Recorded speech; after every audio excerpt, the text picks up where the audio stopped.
ಏನು ಕದನ ವಿರಾಮವನ್ನ ಘೋಷಿಸಿದ್ರು ಕೂಡ ಸಿಎಂ ಪರ ಬ್ಯಾಟಿಂಗ್ ಮಾಡ್ತಾನೆ ಇದ್ದಾರೆ. ಯಾರು ಸಿದ್ದರಾಮಯ್ಯ ಆಪ್ತರ ಮೇಲೆ ಡಿಕೆ ಬಣ ಫುಲ್ ಆಕ್ರೋಶವನ್ನ ವ್ಯಕ್ತಪಡಿಸ್ತಾ ಇದೆ.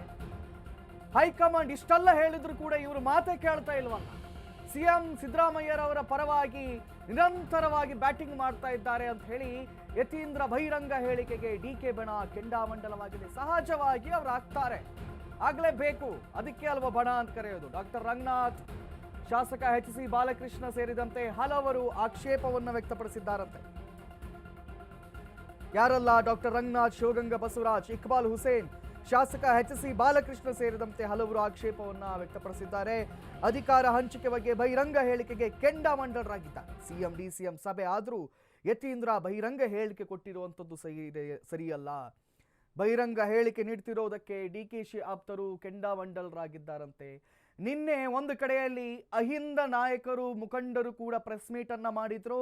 ಸಿದ್ದರಾಮಯ್ಯರವರ ಪರವಾಗಿ ನಾವೆಲ್ಲರೂ ಕೂಡ ನಿಂತ್ಕೊಳ್ತೀವಿ, ಅವರನ್ನ ಕುರ್ಚಿಯಿಂದ ಇಳಿಸಿದ್ರೆ ಸರ್ಕಾರವೇ ಪತನ ಆಗುತ್ತೆ ಅಂತ ವಾರ್ನಿಂಗ್ ಕೂಡ ಕೊಟ್ಟರು. ಇವತ್ತಿಂದ ಅಧಿವೇಶನ ಆರಂಭ ಆಯಿತು. ಸಿಎಂ ಸಿದ್ದರಾಮಯ್ಯ ಸೌಧದ ಒಳಗಡೆ ಹೋಗ್ತಾ ಇದ್ದಂತೆ ಇಲ್ಲೇ ಹೊರಗಡೆ ಯತೀಂದ್ರ ಮತ್ತು ಅವರ ಕಡೆಯವರೆಲ್ಲರೂ ಕೂಡ ಬ್ಯಾಟಿಂಗ್ ಶುರು ಮಾಡಿಬಿಟ್ಟಿದ್ದಾರೆ. ಮತ್ತಷ್ಟು ಅಪ್ಡೇಟ್ಸ್.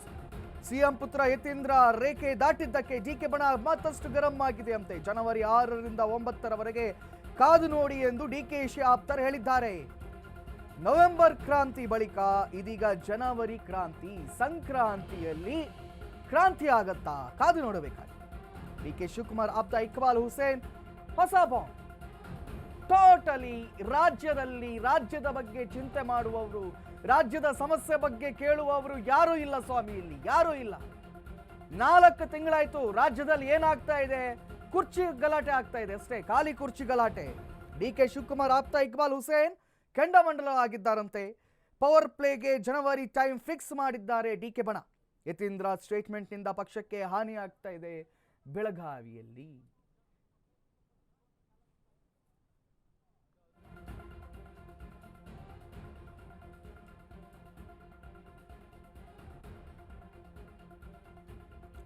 ಏನು ಈ ವಿಚಾರದ ಕುರಿತಾಗಿ ಹೆಚ್ಚಿನ ಮಾಹಿತಿಯನ್ನು ನೀಡೋದಕ್ಕೆ ನನ್ನ ಜೊತೆ ದೂರವಾಣಿ ಸಂಪರ್ಕದಲ್ಲಿ ನಮ್ಮ ಪ್ರತಿನಿಧಿ ವಿವೇಕ್ ಅವರು ದೂರವಾಣಿ ಸಂಪರ್ಕದಲ್ಲಿದ್ದಾರೆ. ವಿವೇಕ್, ಏನಾಗ್ತಾ ಇದೆ?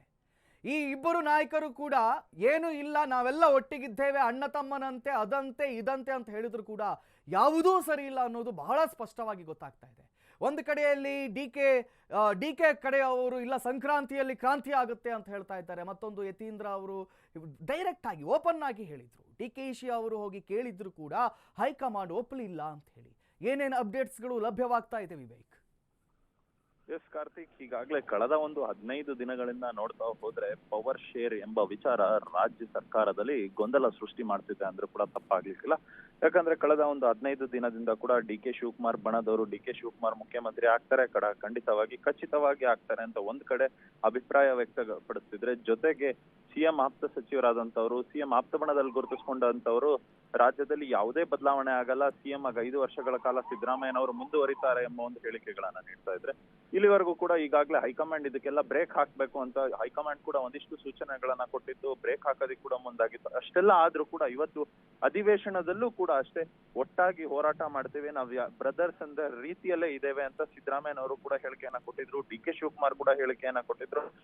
ಎಲ್ಲ ಆದ ಬಳಿಕವೂ ಇವತ್ತು ಸಿದ್ದರಾಮಯ್ಯನವರ ಪುತ್ರ ಆದಂತ ಯತೀಂದ್ರ ಅವರು ಕೂಡ ಒಂದು ಹೇಳಿಕೆಯನ್ನ ಕೊಟ್ಟಿದ್ದಾರೆ. 5 ವರ್ಷಗಳ ಕಾಲ ಸಿದ್ದರಾಮಯ್ಯನವರೇ ಮುಖ್ಯಮಂತ್ರಿ ಆಗಿರ್ತಾರೆ. ನಾನು ಈ ಹಿಂದೆ ಕೂಡ ಸಾಕಷ್ಟು ಬಾರಿ ಹೇಳಿದ್ದೇನೆ, ಈಗಲೂ ಅದನ್ನೇ ಸ್ಪಷ್ಟನೆಯಾಗಿ ಹೇಳುತ್ತಿದ್ದೇನೆ, ಯಾವುದೇ ಮುಖ್ಯಮಂತ್ರಿ ಬದಲಾವಣೆ ಇಲ್ಲ ಅಂತ ಹೇಳಿದ್ರೆ, ಇನ್ನೊಂದ್ ಕಡೆ ರಾಜಣ್ಣ ಅವರು ಇನ್ನೊಂದು ಸ್ಫೋಟಕ ಹೇಳಿಕೆ ಕೊಡ್ತಾರೆ. ಒಂದು ವೇಳೆ ಏನಾದ್ರೂ ಡಿ.ಕೆ.ಶಿ ಸಿಎಂ ಆದ್ರೆ ನನಗೆ ಸಚಿವ ಸ್ಥಾನ ಬೇಡ ಅಂತ ಅವ್ರು ಹೇಳಿಕೆ ಕೊಡ್ತಾರೆ. ಇಲ್ಲ ಒಂದ್ ಕಡೆ ಮತ್ತೆ ರಾಜ್ಯ ಸರ್ಕಾರದಲ್ಲಿ ಗೊಂದಲ ಇದೇ ರೀತಿಯಾಗಿ ಮುಂದುವರಿತಿದೆಯಾ ಅನ್ನೋ ಒಂದಿಷ್ಟು ಲಕ್ಷಣಗಳು ಅಧಿವೇಶನದ ಮೊದಲನೇ ದಿನವೇ ಕಂಡು ಬಂತು. ಇದನ್ನೇ ಏನಾದ್ರೂ ನಾಳೆಯಿಂದ ಮತ್ತೆ ವಿಪಕ್ಷಗಳು ಅಸ್ತ್ರ ಮಾಡ್ಕೊಳ್ಳುತ್ತಾ ಎಂಬುದೇ ಒಂದಿಷ್ಟು ಪ್ರಶ್ನೆಗಳು ಮೂಡಿಸ್ತಾ ಇದೆ ಕಾರ್ತಿಕ್. ಥ್ಯಾಂಕ್ ಯು ವಿವೇಕ್ ತಮ್ಮೆಲ್ಲ ಮಾಹಿತಿಗಳಿಗೆ.